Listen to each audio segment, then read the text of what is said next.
Buen día. El día de hoy les hablaremos de procesos termodinámicos, en el cual el equipo está Manuel Alcalá, Kevin Hernández y Edgar Rodríguez. Vamos a hablar primero qué es un proceso termodinámico. Se denomina proceso termodinámico a la evolución de determinadas magnitudes o propiedades propiamente termodinámicas relativas a un determinado sistema termodinámico. Desde el punto de vista de la termodinámica, esa transformación se debe ocurrir desde el estado de equilibrio inicial a otro final. Es decir, que las magnitudes que sufren una variación al pasar de un estado a otro debe estar perfectamente definida en dichos estado inicial y final. Aquí podemos ver una imagen en la cual empezamos con la expansión adiabática, compresión isotérmica, compresión adiabática y expansión isotérmica. Continuamos con los procesos del gas ideal isotérmico. Se denomina proceso isotérmico o proceso isotermo al cambio reversible del sistema termodinámico, siendo dicho cambio a temperatura constante en todo el sistema. La compresión o expansión de un gas ideal puede llevarse a cabo colocado el gas en un contacto térmico con otro sistema, de capacidad calorífica muy grande y a la misma temperatura que el gas. El otro sistema se conoce como foco calórico. De esta manera, el calor se transfiere muy lentamente, permitiendo que el gas expanda realizando el trabajo.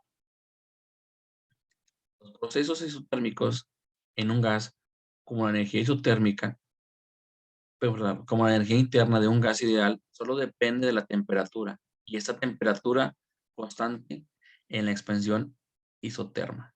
El calor tomado del foco es igual al trabajo realizado por el gas. Es igual a Q igual a W.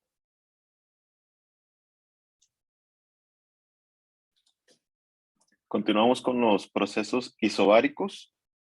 Una expansión isobárica es un proceso en el cual un gas se expande o contrae, mientras que la presión del mismo no varía.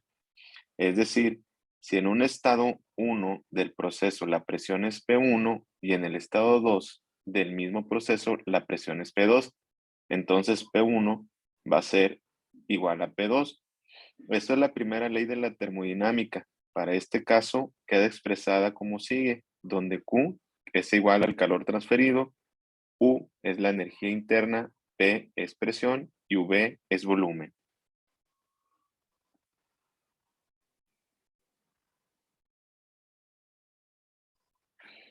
Aquí tenemos un ejemplo de un proceso isobárico. Es la ebullición del agua en un recipiente abierto. Como el contenedor está abierto, el proceso se efectúa a presión atmosférica constante. En el punto de ebullición, la temperatura del agua no aumenta con la adición de calor. En lugar de esto, hay un cambio de fase de agua a vapor.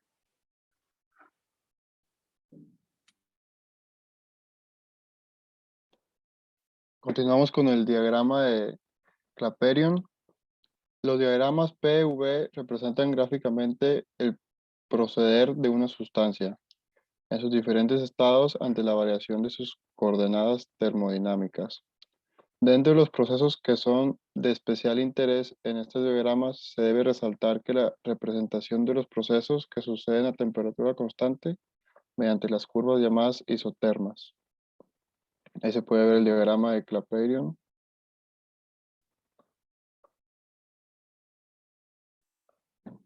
Las figuras representan líneas isotermas de gas ideal bajo diferentes temperaturas.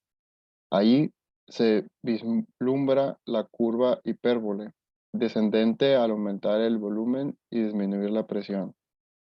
Con la ecuación de estado de los gases ideales se tiene una muy buena aproximación al estudio de gases a altas temperaturas y con bajas presiones. Sin embargo, no tiene situaciones se basan en gases ideales De hecho, son una idealización y no explican el comportamiento de un gas real, en especial aquellas que implican un cambio de fase.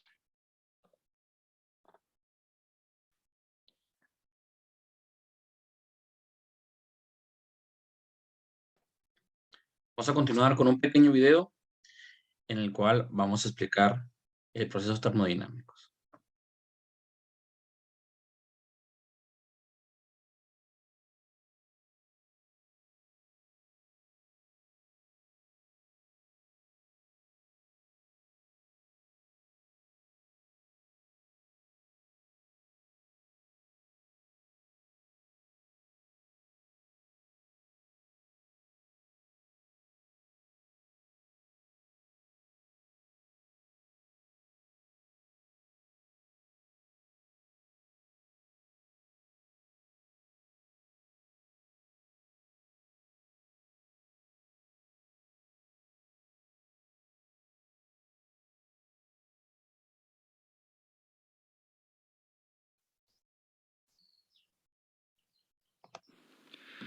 En este experimento hablamos sobre la ley de Boyle.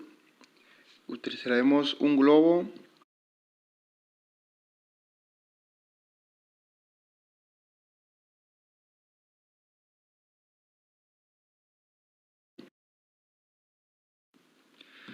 En este experimento hablamos sobre la ley de Boyle.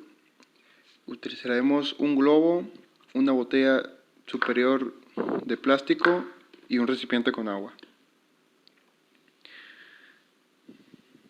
La ley de Boyle dice que la presión del gas es inversamente proporcional al volumen que ocupa.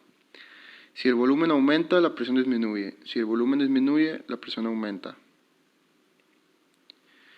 Es una de las leyes de los gases que relaciona el volumen y la presión de un gas a temperatura constante.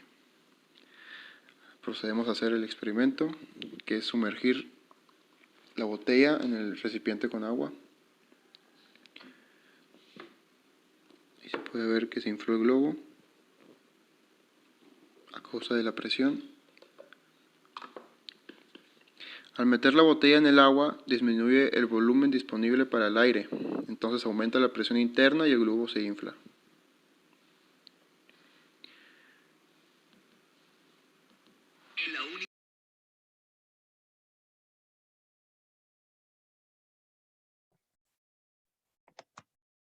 Y aquí tenemos lo que son las referencias que utilizamos para realizar esta investigación.